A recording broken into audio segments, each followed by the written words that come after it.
dear learners, welcome to the board practice sets class 10th English grammar. Today we are going to solve the set of direct and indirect 2023 के सारे questions अभी हम solve करने वाले हैं। इसके बाद फिर हम दूसरा सेट 2022 से रिलेटेड भी देखेंगे। तो आप बिल्कुल वीडियो के लास्ट तक बने रहिएगा ताकि आपको क्वेश्चंस के साथ साथ सॉल्यूशंस भी मिल जाएं। अगर आपने अभी तक भी हमारा चैनल सब्सक्राइब नहीं किया है तो आप सब्सक्राइब करें, लाइक करें और शेयर करें। आइए शुरू करते हैं यूपी बोर्ड क्लास 10 के ये सारे इंपॉर्टेंट क्वेश्चंस जो बोर्ड में प्रीवियस ईयर्स में हमने अटेम्प्ट किए हैं। एक बार फिर इनका पूरा सॉल्यूशन हमारे सामने है। हम साइड में यहाँ पर रूल्स लिखते जाएंगे, उनको आप नोट डाउन करते जाएंगे। जब भी आपको यहाँ पर क्वेश्चन मार्क मिले, आपको यहाँ पर सेड 2 की जगह पर आस्क्ड कर लेना होता है। जो आपका ये पहला सब्जेक्ट है, ये आपका सब्जेक्ट स्पीकर कहलाता है और जो 2 के बाद कोई भी नाउन या प्रोनाउन आता है वो लिसनर कहलाता है। हम कोई भी जब अपना फर्स्ट पर्सन बदलते हैं, फर्स्ट पर्सन, तो वो स्पीकर के पास जाता है और जो सेकंड पर्सन बदलते हैं वो लिसनर के पास जाता है। लिसनर मतलब ये बाद वाला, स्पीकर मतलब पहले वाला, यानी हमने पहले वाले को पहले लिखा है और दूसरे वाले को बाद में लिखा है। आस्क्ड हमने यहाँ लिखा, आस्क्ड के बाद हम यहाँ पर लिसनर को लिखते हैं हिज फ्रेंड्स। और जब आपको कोई भी क्वेश्चन वर्ड दिया गया हो तो आप क्वेश्चन वर्ड लिखते हैं और दैट नहीं लिखते हैं। सबसे पहले आप देख रहे हैं कि कॉमास के अंदर आपको इंटरोगेटिव सेंटेंस है, तो कोई भी इंटरोगेटिव सेंटेंस हो या एक्सक्लेमेटरी सेंटेंस हो या ऑप्टेटिव सेंटेंस हो, उसको आपको असर्टिव बनाना पड़ता है। और असर्टिव बनाने का मतलब है कि आप पहले सब्जेक्ट लाएंगे। तो यू कौन सा पर्सन है? यू सेकंड पर्सन है और सेकंड पर्सन पर पहले नंबर पर सब्जेक्ट आता है, तो सेकंड पर्सन कहाँ जाएगा? लिसनर के पास जाएगा। तो लिसनर हैं फ्रेंड्स। फ्रेंड्स का मतलब हुआ एक से ज़्यादा। तो जब यू यहाँ पर गया सब्जेक्ट के तौर पर तो हम लिखेंगे दे। अगर ये फ्रेंड होता तो हम ही करते, ये एक से ज़्यादा है इसलिए दे लिखेंगे। और दे के साथ आपका वर आता है और गोइंग आप यहाँ पर लिखेंगे और क्वेश्चन मार्क हटकर फुल स्टॉप में चेंज हो जाता है। अब यहाँ पर हमने देखा कि प्लीज आया है। जब भी आपको प्लीज आ जाए तो आप सेड की जगह पर या सेड 2 की जगह पर रिक्वेस्टेड कर देते हैं। रिक्वेस्टेड सीमा। यहां पर आया आपका स्पीकर मोहन, तो हमने स्पीकर की जगह स्पीकर रखा, लिसनर की जगह लिसनर रखा। ठीक है, हम यहां पर इनको सब्जेक्ट ऑब्जेक्ट बोल सकते हैं लेकिन बोल नहीं रहे हैं क्योंकि कॉमास के इनसाइड भी सब्जेक्ट और ऑब्जेक्ट्स होते हैं, तो उससे कंफ्यूजन क्रिएट होता है। तो जो कॉमास के बाहर बात कर रहे हैं, रिपोर्टिंग वर्ब के अंदर हैं, तो उसको हम स्पीकर और लिसनर की को बोलते हैं। अब यहाँ पर रिक्वेस्टेड आया तो अब इन कॉमास की प्लेस पर आप 2 लगाते हैं और प्लीज का काम फिनिश हो गया रिक्वेस्टेड आने पर, और आप 2 लगाकर वर्ब की फर्स्ट फॉर्म ही रखेंगे। मी, आई, माई, माइन, मी, यानी फर्स्ट पर्सन का ये 4th नंबर है, या आप कहें तो ऑब्जेक्टिव केस है।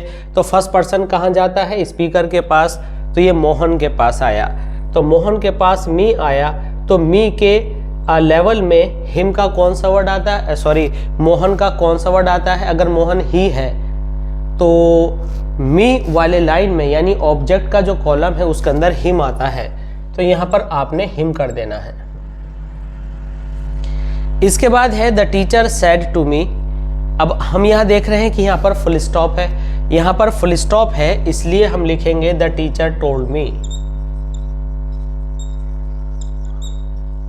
यहां पर हमने टोल्ड लिखा, अगर टू नहीं होगा तो सेड का सेड रहेगा। द टीचर टोल्ड मी, यहां पर हमने दैट लिखा और दैट के बाद योर क्या है? सेकंड पर्सन का दूसरा number, you, your, yours, you. तो सेकंड पर्सन का पॉजेसिव केस मी के पास जाएगा। तो मी वाली लाइन में आप देखेंगे कि योर के ऊपर आपको माई दिखाई देगा। माई ड्यूटी वॉज टू के बाद कभी भी टेंस नहीं बदलते हैं, तो टू के बाद आप एज इट इज लिख देंगे, to take care of your parents. Your क्या है, आपका सेकंड पर्सन है, सेकंड पर्सन मी के पास जाएगा तो फिर वैसे ही ये माई हो जाएगा, माई पेरेंट्स। इसके बाद अब हम आगे चलेंगे क्वेश्चन नंबर 4 पर।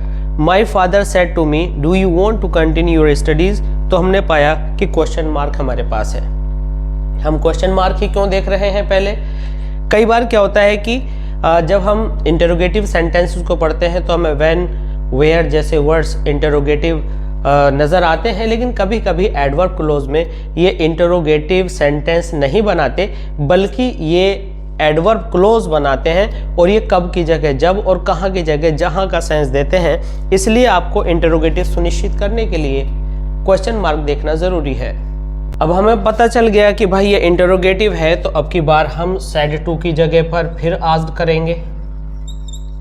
हमने आस्क्ड कर लिया, उसके बाद हमने लिसनर भी लिख लिया। लिसनर से पहले जो हमारे स्पीकर थे माय फादर, हमने उसे पूरा किया। अब यहाँ पर हमारे पास कोई क्वेश्चन वर्ड नहीं है, तो हम ऐसी दशा में हम इफ़ या वेदर लगाते हैं और यू को हम सबसे पहले लाएंगे। क्वेश्चन वर्ड की जगह हमारा वेदर आ गया, यू हम सबसे पहले लाएंगे। यू सेकंड पर्सन है और जो सेकंड पर्सन है वो लिसनर के पास जाता है, तो यहाँ पर सब्जेक्ट पर मी से आपको आई मिलेगा। अब हम क्या करेंगे, प्रेजेंट इनडेफिनिट को पास्ट इनडेफिनिट में चेंज करते हैं, तो डू का डिड होगा। डिड बिना नोट के आता नहीं है, तो इसलिए हम वर्ब की सेकंड फॉर्म कर देंगे। इट मीन्स डू का डिड हम केवल जब करेंगे हेल्पिंग वर्ब का, जब हमें नोट दिया गया हो या उसकी रिक्वायरमेंट हो। अगर नोट नहीं है तो फिर हम वर्ब की सेकंड फॉर्म करते हैं और डिड नहीं करते हैं। और टू के बाद हम वर्ब की first form as it is रखते हैं, कंटिन्यू। अब यहाँ पर आया योर, तो सेकंड पर्सन का दूसरा नंबर हुआ, यानी पॉजेसिव केस हुआ, तो योर आएगा मी के पास। तो मी की कैटेगरी में जो पॉजेसिव होता है, योर की रेंज में वो माई होता है, माई स्टडीज। तो इस तरह से आपके ये 4 क्वेश्चंस यहाँ पर पूरे हो गए। क्वेश्चन मार्क हम लास्ट में लगाते नहीं है, फुल स्टॉप लगाते हैं। अब देखते हैं 2023 के बचे हुए क्वेश्चंस और उसके बाद हम शुरू करेंगे 2022 को। 5th क्वेश्चन में आप देखेंगे he said I shall do my best tomorrow. ये हमारा असर्टिव सेंटेंस है। तो असर्टिव सेंटेंस में जब हमारे पास सेड के बाद टू नहीं होता, तो हम सेड का सेड ही लिखा रहने देते हैं अपना स्पीकर लिखने के बाद। ही सेड के बाद हमने दैट लिखना होता है कॉमास के प्लेस पर। First person I, my, mine, me और वी आर, आर्स, अस। ये जो 8 वर्ड्स हैं ये लिसनर के पास बदलने के लिए जाते हैं। तो अगर ये सब्जेक्ट है तो इसका भी सब्जेक्ट लाएगा, तो ये ही आया, ही के लिए विल आएगा और विल का वुड हो जाएगा। आई के लिए शैल आया था, तो ही के लिए विल आएगा और विल का वुड हो जाएगा।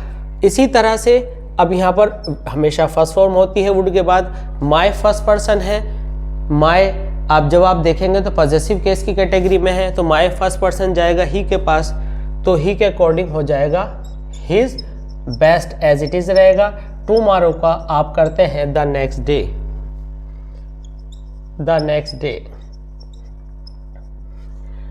अब हमारा next sentence, please give me your book for 2 days। तो हमें सेंटेंस की कितनी लेंथ है इस बात पर हमें नहीं जाना, हमें प्लीज की स्पेस देंगे हम सेड टू की जगह पर, और हमने यहाँ पर रिक्वेस्टेड कर दिया। मी अपनी जगह पर है और आपका जो स्पीकर है माई फ्रेंड ये अपनी जगह पर है। तो क्या हुआ, my friend requested me. Please की जगह हम यहाँ रिक्वेस्टेड कर चुके हैं, हमने यहाँ पर टू लिखा। टू के बाद हमेशा फर्स्ट फॉर्म आती है मी है फर्स्ट पर्सन का 4th नंबर यानी ऑब्जेक्टिव केस। तो फर्स्ट पर्सन गया किसके, माई के पास नहीं जाना है, नाउन के पास जाना है। माई, हिज, देयर, इनके जो बाद नाउन आता है उसके अकॉर्डिंग बदलते हैं। तो यहाँ पर हो जाएगा गिव हिम। फ्रेंड को हमने ही माना और ही का ऑब्जेक्ट हिम होगा। योर बुक, तो योर में क्या हुआ कि सेकंड पर्सन का दूसरा नंबर यू का योर, तो मी का माई हो जाएगा। ठीक है, बुक फॉर 2 days, ये आपका एज इट इज उतर जाएगा। तो आई होप कि ये सॉल्यूशन आपको बहुत क्लियरली समझ में आ गया होगा। इस तरह के और दूसरे बहुत सारे कॉम्प्लिकेटेड क्वेश्चंस को सेलेक्ट करके, यानी वेरियस बोर्ड ईयर्स में से डिफरेंट क्वेश्चन को सेलेक्ट करके हम एक सर्टेन वीडियो बनाएंगे जिन सेंटेंसेस के अंदर कुछ कॉम्प्लिकेशंस रहते हैं। इनसे रिलेटेड अगर आपके कोई सवाल हैं तो आप कमेंट सेक्शन में बात कर सकते हैं, उस पर हम आपको फर्दर आगे कुछ गाइडलाइंस दे देंगे। अब हम चलेंगे सेट 2022 का पहला क्वेश्चन है, Kanak said to him will the teacher not teach us today. तो हम देख रहे हैं कि यहाँ पर हमारा जो कॉमास के अंदर का सेंटेंस है, रिपोर्टेड स्पीच है, वो इंटरोगेटिव है। तो अब इस इंटरोगेटिव को हम सेड टू की जगह पर आस्क्ड लगाकर इसको सॉल्व करेंगे। हिम अपनी जगह पर आ जाएगा और आपका जो कनक है वो स्पीकर अपनी जगह पर है। अब यहाँ पर क्वेश्चन वर्ड तो है नहीं, जब क्वेश्चन वर्ड होता नहीं है तो आप या तो इफ़ लगाते हैं या वेदर लगाते हैं। वेदर लगाएंगे तो ज़्यादा अच्छा होगा, इफ़ लगाएंगे तो कोई प्रॉब्लम नहीं है। द टीचर, टीचर आप पहले ले लेंगे, द टीचर। अब यहाँ पर विल का आप वुड करेंगे, क्योंकि पास्ट में अगर आपका ये रिपोर्टिंग वर्ब पास्ट में होता है तो आपको कॉमास के अंदर का जो पार्ट है उसका टेंस पास्ट में करना पड़ता है। वुड नॉट, और वुड नॉट के साथ आपकी फर्स्ट फॉर्म ही आती है अस। चौथा नंबर है फर्स्ट पर्सन स्पीकर के अकॉर्डिंग बदला जाता है, और स्पीकर कौन है? एक गर्ल है, कनक। कनक सिंगुलर है और अस प्लूरल है, तो हम इसको यहाँ पर क्या कर देंगे? दैम कर देंगे, क्योंकि जो कनक बोल रही है वो अपने साथ दूसरे लोगों को इंक्लूड करके बोल रही है, इसलिए हर ना करके आप दैम कर देंगे। तो यहाँ पर आपका दैम और टुडे का आप दैट डे करते हैं। ये एडवर्ब्स आपको लर्न करने हैं। टुडे का दैट डे करते हैं, यस्टरडे का द प्रीवियस डे करते हैं, टुमारो का द नेक्स्ट डे करते हैं। तो इस तरह से हमें ये चेंजेस सीखनी होती हैं। हमारा अगला क्वेश्चन है, he said to us why are you sitting idle. ये क्वेश्चन है, तो यहाँ पर आपको क्वेश्चन मार्क लगाकर कॉमास क्लोज तो करना ही होगा। तो अब आप इसको सॉल्व किस तरह करेंगे? यहाँ पर जो आपका सेड टू दिया है तो वाई की वजह से यहाँ पर आस्क्ड आपको कर लेना है। अस और ही अपनी जगह पर है, वाई आपका इफ की जगह पर आ गया या दैट की जगह पर आ गया, यू सेकंड पर्सन अस के अकॉर्डिंग वी बन जाएगा और ये प्लूरल वर्ब बन जाएगा। और सिटिंग ये जो वर्ब है एज इट इज रहेगी, क्योंकि चेंज कहीं एक जगह पर आता है। अगर आपकी हेल्पिंग वर्ब है विल हैव डन, तो हमें हैव का हैड नहीं करना होता, बल्कि हम क्या करते हैं? हम विल का वुड एक बार कर लेते हैं, फिर आगे आने वाले जितने भी वर्ड्स हैं उनमें चेंज नहीं करते। तो ये आपने सीखा, और आइडल जो था ये एज इट इज़ आपने लिख देना है और क्वेश्चन मार्क को हटा देना है। तो ये आपको अच्छे से समझ में आ गया। अब हम यहाँ पर एक हल्की सी चीज़ समझ लेते हैं। हमने लिखा आई माई माइंड मी, वी और आर्सस। ऐसे ही हमने लिखा यू, योर, योर्स, यू। तो हमने इसको 1 2 3 4 इस तरह से हमने इसे पार्ट्स में अपने बांटा हुआ है। ये चार्ट हम लर्न करते हैं। ये जो हमारे 4 वर्ड्स आई के और 4 वी से रिलेटेड है, ये हमारे स्पीकर के अकॉर्डिंग बदलते हैं और ये लिसनर के अकॉर्डिंग बदलते हैं। इट मीन्स अगर कहीं पर यू है तो लिसनर के पास हम जाते हैं और इसके मैच का वर्ड लेकर के आते हैं। सपोज करिए कि योर गया और लिसनर जो था हिम था, तो हिम इस जगह आता है तो दूसरा वर्ड जो पढ़ता है वो हिज पढ़ता है। तो इसलिए इस तरह से हम उसको चेंज करते हैं। अब इस चार्ट से यहाँ पर सीखने की कोशिश करेंगे। प्लीज आया तो यहाँ रिक्वेस्टेड तो आ ही जाना है, रिक्वेस्टेड मी, और यहाँ पर आपका ही ऑलरेडी था।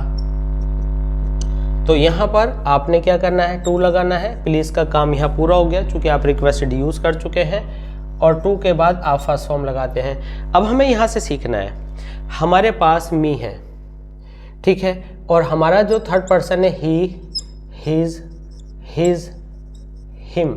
तो हम मी को बदलने जाएंगे ही के पास, तो लेकिन बदलने गए हम ही के पास, तो ही के पास जाने पर उसी लेवल का वर्ड लाना होता है जो वैल्यू मी की है। मी ऑब्जेक्ट है तो ही का ऑब्जेक्ट हिम होगा, तो यहाँ पर आप हिम कर देंगे। Rekha said to me behave properly, तो इसमें सब्जेक्ट है नहीं, तो ये आपका इम्पेरेटिव सेंटेंस हुआ। तो आप यहाँ पर कहेंगे रेखा ऑर्डर्ड मी।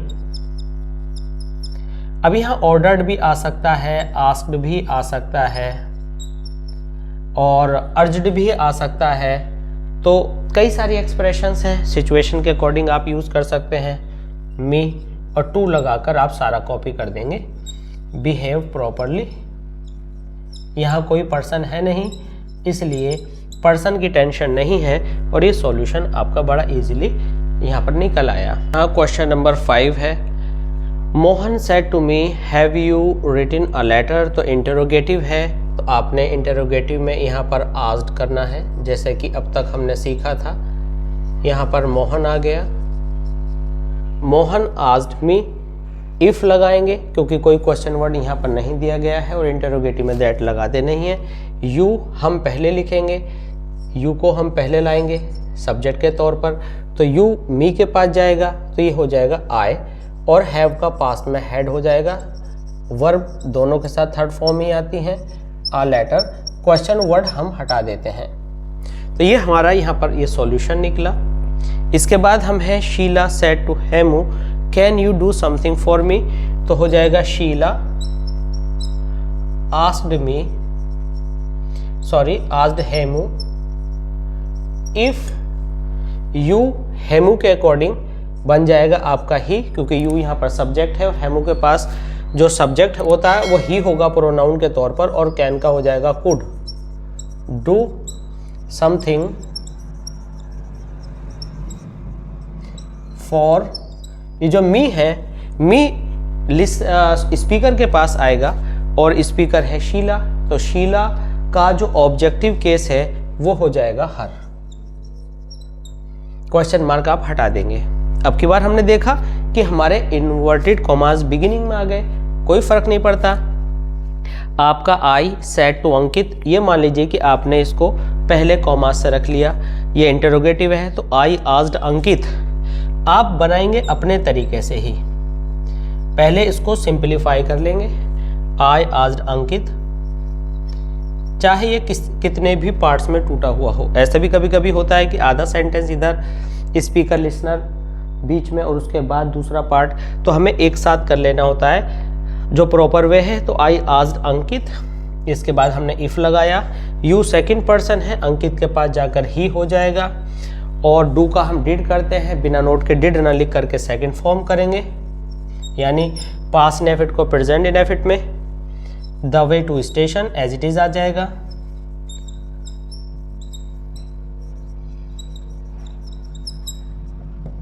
क्वेश्चन मार्क हटाकर हम फुल स्टॉप कर देते हैं। तो आई होप कि ये जो दो सेट्स थे 2023 एंड 22 हमने आज पूरे कर लिए हैं। इस तरह के सेट्स के लिए बने रहिए आप हमारे साथ, और हम अगले सेट्स में प्रीपोजिशन, पंक्चुएशन, वर्ब्स, सभी तरह के टॉपिक्स को पूरा करेंगे। पार्ट्स ऑफ स्पीच को भी कवर करेंगे। जो भी आपकी क्वायरीज हैं आप कमेंट सेक्शन के थ्रू उनको सॉर्ट आउट कराते रहिएगा। मिलते हैं जल्दी ऐसी दूसरी वीडियो में। सब्सक्राइब कीजिए, लाइक कीजिए एंड शेयर कीजिए। Thanks for being with us. Thanks a lot.